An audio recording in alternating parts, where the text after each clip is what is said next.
Hey everyone, and welcome back to Oh That Girl Reads. I'm your host Bria, and a long time no see. Um, Honestly, I'm just freeballing it today. I have some topics that I do want to talk to you guys about. However, I will say I did not script anything. Me coming back to the podcast is kind of a spur of the moment thing. But I'm actually really excited and really happy to be here.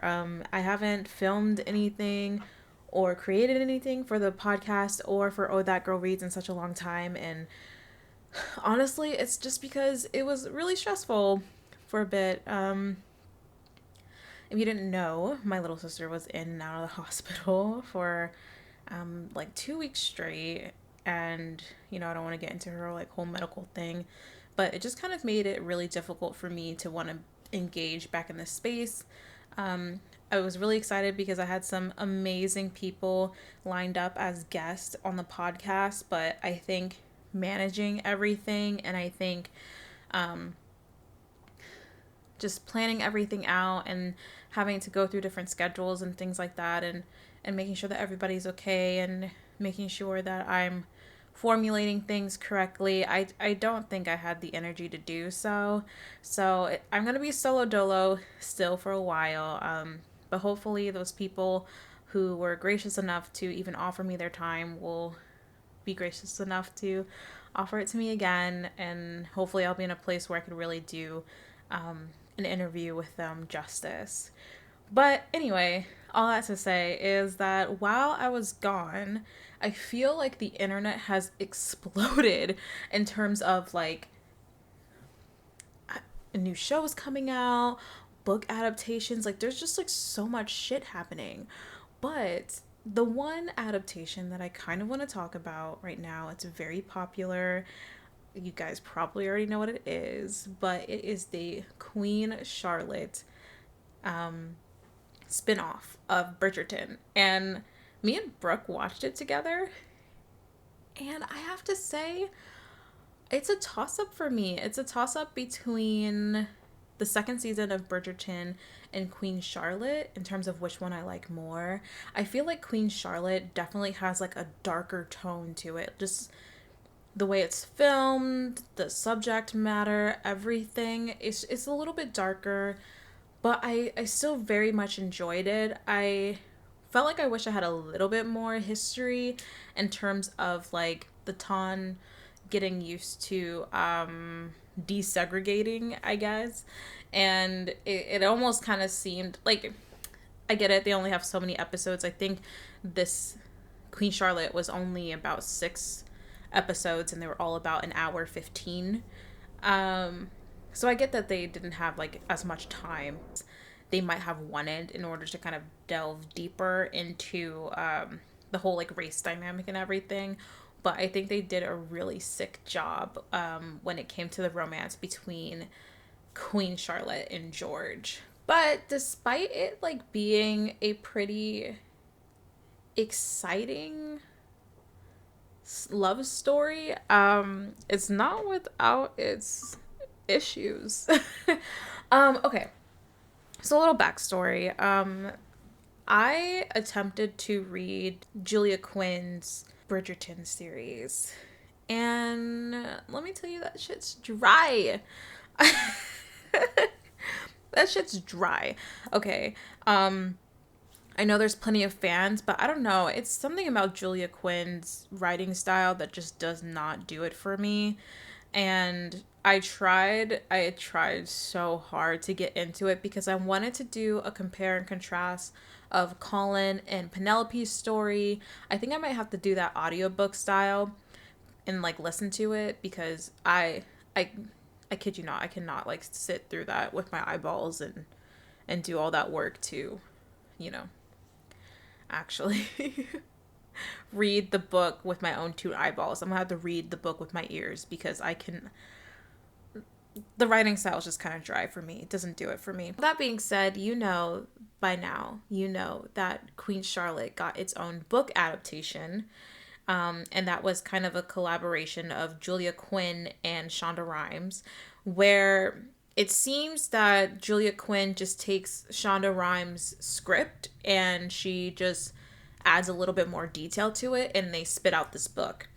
Now, when I first saw that they were going to be doing this, my first thought was, wow, this is going to be equally as boring as the rest of them. And I'm so mad that it's not going to be as good as the rest of them. And then my second thing was, like, wait, isn't Julia Quinn the same person who said, literally sitting next to Beverly Jenkins, which I need to read some of Beverly Jenkins' books. That's on my TBR right now. But she sat next to Beverly Jenkins on a romance panel and basically said that Black people, she doesn't write stories about Black people and gay people because of like the struggles that they went through during that time. Yet she could write about women who were also oppressed at that time. It was very interesting. It was very interesting because she was just like, yeah, like I don't want to write about like Black people and gay people because like that just doesn't sound like a good time. It doesn't sound like a happy ever after, and this is stories about people with comfortable lives. Okay, I mean, you're writing historical fiction, and it seems from what I've heard, because I have to say that I can't base this off of me actually experiencing the book because I can't get through the book, any of them. But from what I've heard, the Bridgerton books aren't necessarily super historically accurate in itself, and so it's like, well, why can't you? And so a lot of people are really upset, and they're kind of speculating now that Julia Quinn is just riding the cash wave of Bridgerton and Shonda Rhimes' work. And I think it's really unfortunate because I honestly think that that is the reality, and that's one reason why I won't actually be reading this book. The other reason that it would be a miserable read, but it's hard because I want to give people room to like grow and change and things like that. But at the same time, I also acknowledge that I get to do what I want with my money and I get to vote with my dollar. And personally, I think that it would be kind of unfair to me as a reader to engage in this work, especially if this was more of like an afterthought thing. I think the reason why it doesn't bother me so much in terms of like Bridgerton, the TV series, is because Shonda Rhimes picked up this piece of work and actively decided to have a certain approach to it. And she decided to recreate this world with her own creativity, separate from like the original Bridgerton. And I think that was even discussed upon in a lot of videos and articles and interviews about this. And so I just feel like it's kind of weird now that all of a sudden like Julia Quinn finds it in her heart to be able to write about Black people. I don't know, it's a little suspect. So this is like from the original Bridgerton verified Netflix account on Twitter, and it says, "Prepare yourself for the love story that shook the monarchy. Behold the cover for Queen Charlotte, a new novel inspired by the upcoming series, available in US May 9th. And someone quote tweeted, "It's M in words. Do not buy this book. Julia Quinn, in her own words, said she doesn't write books with Black characters because she doesn't write struggle. This book is obviously a cash grab and basically monetizing off people who, in her words, can only experience struggle." And I think that's like where a lot of my problem lies, is that she was so ignorant, and apparently she kind of like shaded Beverly Jenkins and didn't really fully acknowledge her as a romance author in the space, which was super fucked up. Sorry, I just read this one tweet. But another person, Neeks Bandora Batty, and their information is at It's Neeks, yeah. It says, "Julia Quinn, I don't think Black people fit in my stories because I write happy endings only. Production. But you can make money, Quinn. Hello, Negroes." No, I will not forget what she said. Oh my gosh, that is so funny. The fact that they just said, "Hello, Negroes." Oh my gosh. For you audio listeners, please know that I am a black woman, not just a woman of color. I'm a full-on black woman, and this person tweeting this is also a full-on black person. So no worries about that. I hope I didn't insult your ears. Also, another person, Marines.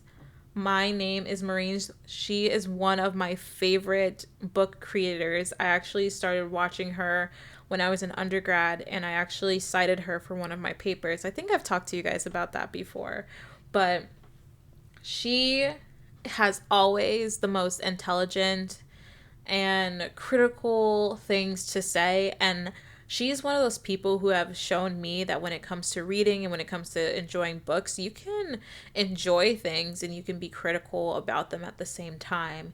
And she also gave me a lot of knowledge in how I approach dealing with diversity in reading, and informed my advocacy as a librarian minded individual. I'm not a librarian, but I'm a librarian minded individual. But she quoted it and she said, from Julia Quinn, who famously sat next to Beverly Jenkins on a panel and said she doesn't write black characters because she wanted to write characters having happy endings, a cash grab featuring a black character. She says, this is why conversations about color conscious casting and adaptation of white stories need to happen, because the big question at the heart of it will always be, who is profiting our story? And I think that's so true, because like, even with Shonda Rhimes' involvement, even with her view as a black woman, even if she is being uplifted in this, at the end of the day, Julia Quinn has more and more opportunity to make money. And I don't know. I don't know if I necessarily, if I'm like calling for her head or whatever. I feel bothered that there was no addressing of this fact prior to releasing this book. And I don't know, maybe there wasn't, I mean, I feel like, no, okay. So I was going to say, like, prior to releasing this book, but I also recognize that from a PR standpoint, if she put that apology too close to the release of the book, then obviously people would see through that, right? And it wouldn't come across as genuine. But if she now did the apology after this release of the book, then it also seems extremely disingenuous. And so I think if she truly learned, if she truly listened, if she truly felt called to change her mind and to include people of color and gay people in her stories, then if she truly felt that way, that would have been addressed after the filming of the first Bridgerton season, because that's when most of this stuff even got brought up. Like, most people heard about her being problematic and what she said about black people and romantic history, historical romance. That's the word. Like, that's when people heard about everything. So you would think that she would actually like take the time and, I don't know, address it, maybe like apologize for it. I don't know, something, right? Like, I feel like, yeah. But then again, from a PR standpoint, it's over. It's done. The opportunity to have a genuine apology, I think it's over. Like, you would have had to have it after the first season. Like, coming in and being like, oh, I was wrong about the black people and about how they can also have happiness. I was very wrong about that. There. Here's my book. You know what I'm saying? But you know, when I kind of think about it, and I don't know much about Shonda Rhimes, like, I'm not, because I know she did like a lot of shows. I think she did, let me see. I'm actually going to look. Okay, yeah. So Shonda Rhimes is responsible for a lot of shows. So we have Scandal, we have Grey's Anatomy, we have Queen Charlotte, Inventing Anna, Seattle Grace, Private Practice, another Scandal, Gladiator Wanted or something. I don't know what that is. Off the Map, Gilded Lilies, Grey's Anatomy, Cast, and oh, okay. These look like little like spin-off things, but like obviously she's been involved in a lot of shows, and so she's created a lot of things. And so I haven't seen all of those, but most notably to me, and I think a lot of people kind of notice this as well, is Lady Danbury's story. I think, okay, Lady Danbury's story. This is a spoiler, kind of, if you haven't seen it, but you've probably seen photos and stuff now of like what Lady Danbury's husband looks like. He's a fucking creep and he's an old man. And Lady Danbury was, spoiler alert, spoiler alert, spoil alert. If you, I like legitimately, if you haven't watched Queen Charlotte yet or gotten to, you know, hear more about Lady Danbury, turn this off right now. I am literally stalling. I'm literally stalling so long. So by this point, if you have not turned this off, you did this to yourself, okay? But Lady Danbury's story, she was promised to this old man at the age of 3. She was promised to this old man at the age of 3. She like never really had control of her life. She never really got to be her own person, to the point where when she has another marriage proposal lined up, she doesn't take it. She doesn't take it, okay? But I feel like there's a lot of arguments around like, oh, she doesn't get her happy ending, and she's always doing, and Shonda Rhimes in particular is always doing dark-skinned black women dirty, like she doesn't care about black women, da da da da.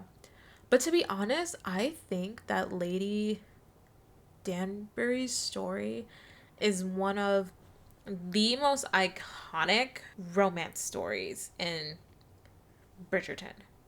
Like, I think parts of it I feel like kind of tapered off, but I feel like there's something so precious about her story, but I also like the fact that it's about her.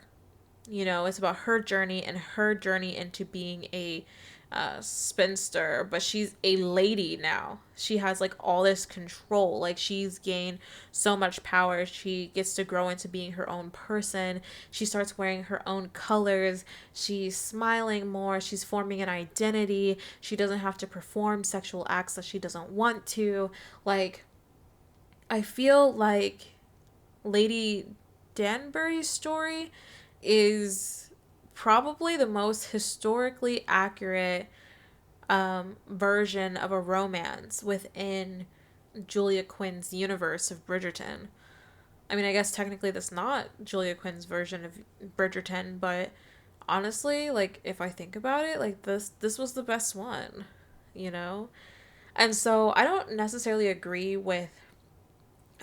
fully agree with the idea that Lady Danbury's story was completely awful. I know it was awful to witness, and I know it was hard to watch, but in my opinion, just because it was hard to watch doesn't mean that it wasn't valuable.